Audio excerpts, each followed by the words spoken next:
Good morning. It's Thursday, March 13th. And this morning I want to talk about a topic that needs to be discussed. And the topic basically is the state of anti-Semitism in America.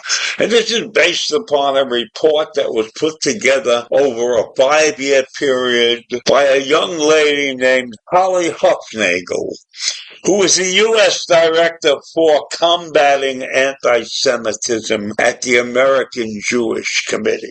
Now, I did not know there was such a thing as the American Jewish Committee, and I did not know that we had an organization that might be the only organization out there combating anti-Semitism.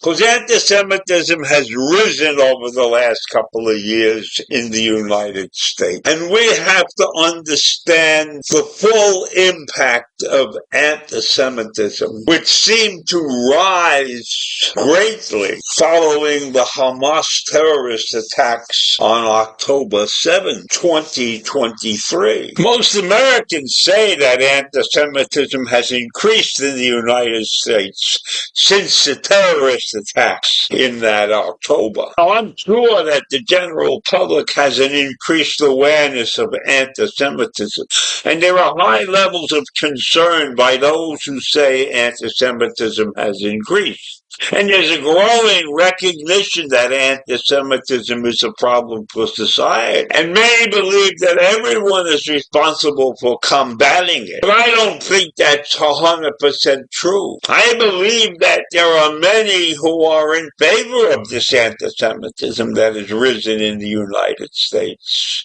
And while combating it is a difficult problem for many, many people, there are many who are not willing to combat it. There are many who are willing to ride along with it. And anti-Semitism has reached new levels, including attacks on Jewish institutions and on local businesses.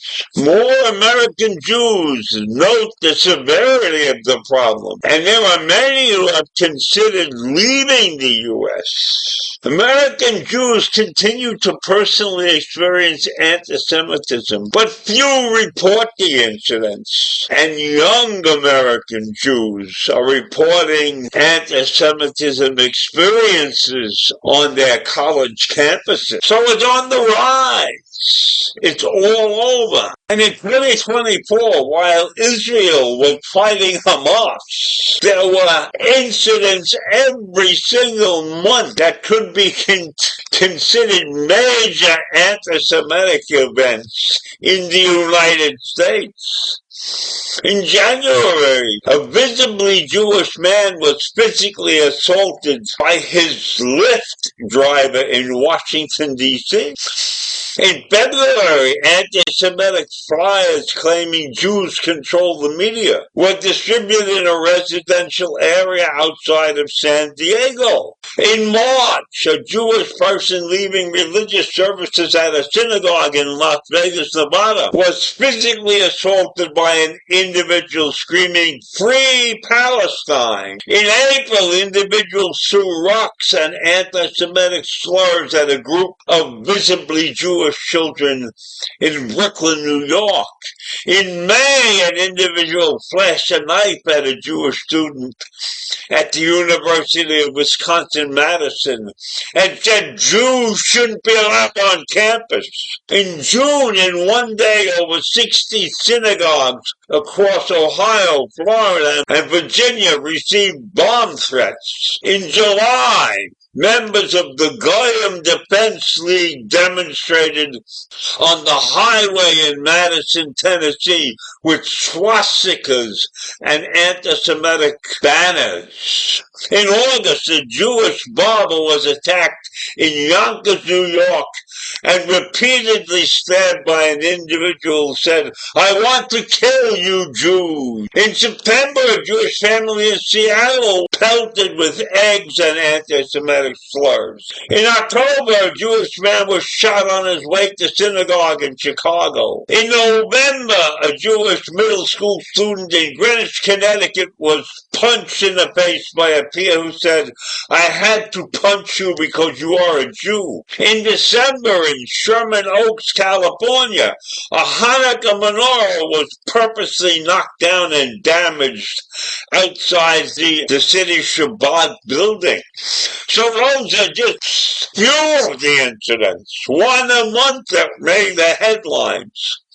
And all these incidents come from a variety of anti-Semitic sources. Most anti-Semitic content and anti-Israel vitriol continue to be primarily spread online and on social media. The real-life impact on American Jews is captured in this year's findings. And these findings are frightening. We have the situation where the vast majority of Jews, around 90%, believe that anti-Semitism has increased in the U.S. And about 62% of the general population of the U.S. also agrees that anti-Semitism has risen. So what are they going to do about this? What is anybody going to do about this? Jews are the only religious group in this country that has to have armed guards when they go to pray in the synagogues.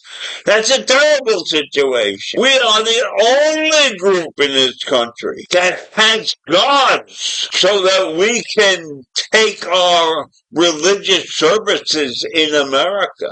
What does that tell you? What does that tell the rest of the world? America, this great country, is loaded with anti-Semitism. So bad that synagogues and places of Jewish worship need armed guards. I leave you with that thought. A terrible, terrible crisis in the U.S.